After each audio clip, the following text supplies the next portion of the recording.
Hey everyone, welcome to our new video.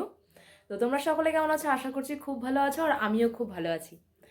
তো হঠাৎই আজকে বোন ভাই মিলে সবাই বললো পিকনিক করতে হবে, হঠাৎ সন্ধ্যাবেলা।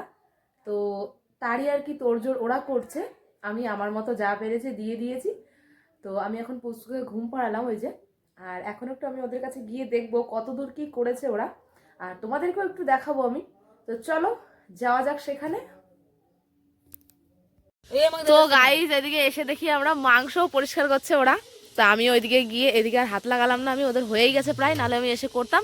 কিন্তু পুচকুকে ঘুম পাড়াতে গিয়ে আমার লেট হয়ে গেল। আর আমি এই যে দেখতে পাচ্ছি চাদর মুড়ি দিয়ে এসছি, হ্যাঁ। আর ওদিকে গিয়ে আমি আলুটা কাটবো, এদিকে ভাই আমাদের কাজে লেগে পড়েছে। তো গাইস বাইরে প্রচন্ড ঠান্ডা, এই ঠান্ডার মধ্যে তবু পিকনিকের মানে বেগ উঠেছে আমাদের, আর কি আর কিছুই না, বেগ উঠেছে সত্যি। এই যে বোন রয়েছে, ওদিকে ভাই রয়েছে, আমাদের গান চলছে, এদিকে গান চালাচ্ছে ভাই। আর এদিকে এই যে দেখতে পাচ্ছ সবজি, দাঁড়াও তোমাদেরকে দেখাই। এই যে হচ্ছে আমাদের আজকের মেনু, আর বাঁধাকপিটা বাজারে আসছে, বাঁধাকপির ঘন্ট হবে।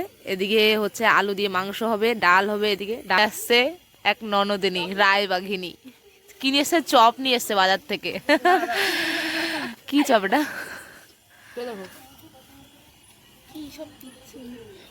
এতখানে এতটা নেবো না, এতটা নেবো না।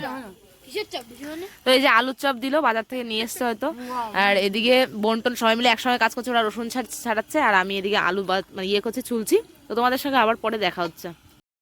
আর এদিকে কিন্তু পিকনিক করতে করতে ওর আবার নাকি পেটে ব্যথা শুরু হয়ে গেছে, তাই আবার মামি ওকে ওষুধ এনে দিল, ও তারপরে ওষুধ খাচ্ছিল। তারপরে আবার এদিকে চা বানানো শুরু করা হলো, যে সবাই একটু চা খাবে, দেন চা খাওয়ার পরে তারপরে যে রান্না বান্না শুরু হয়েছে।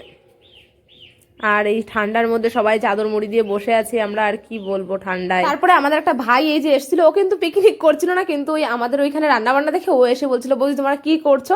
তাই আবার ওকে একটু দেখিয়ে দিলাম যে ভাই এসছে, ওর ঠান্ডা নেই, মাথায় টুপিও পড়েনি, হালকা একটা গেঞ্জি পরা ছিল ফুলাতা। ওদিকে দেখতে পাচ্ছ যে ওই যে গদা ভাই আমাদের, ও টুপি পড়েনি মাথায়। এদিকে মামি রান্না করছিল, মামি আবার একটু মনে মনে রাগ হচ্ছে কিনা জানি না, তাই আবার আমি আবার মামিকে বলছিলাম, আমি মনে মনে রাগ হও না, আমরা তোমাকে সবকিছু করে দেবো, তুমি শুধু রান্নাটা করে দাও, ব্যাস এটুকু হলেই হবে। ওদিকে রয়েছে মামা, একটা দাদা রয়েছে, সবাই ওদিকে রয়েছিল বসে বসে আর কি। মামি রান্না করছিল, আমরা সবাই টুকটাক করে দিয়েছি, মানে যেগুলো গুছিয়ে দেওয়ার দরকার সেগুলো করে দিয়েছি, আর মামি আমাদের রান্না করে দিয়েছে। তারপরে পূজা বোন কি করলো, মিষ্টি আনা হয়নি, এখনই আমার হাসি পাচ্ছে ভিডিওটা দেখে।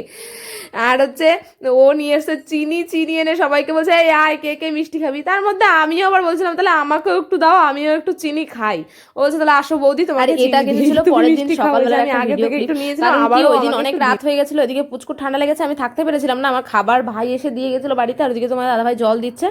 তো এদিকে অনেক রকমের গাছ লাগানো হয়েছে মন্দিরের পেছনটাতে, লেবু গাছ, সুপারি গাছ, তারপরে বেগুন গাছ লাগানো হয়েছে। এই লেবু গাছটা না একটা গাড়ি এসে গাড়ি ঢোকাতে গিয়ে লেবু গাছটাকে মেরে দিয়েছে। এদিকে মা শাক তুলছিল। তো বন্ধুরা আজকের মতো এইটুকুই, আবার দেখা হচ্ছে পরের ভিডিওতে। সবাই ভালো সুস্থ থেকো, আর আমার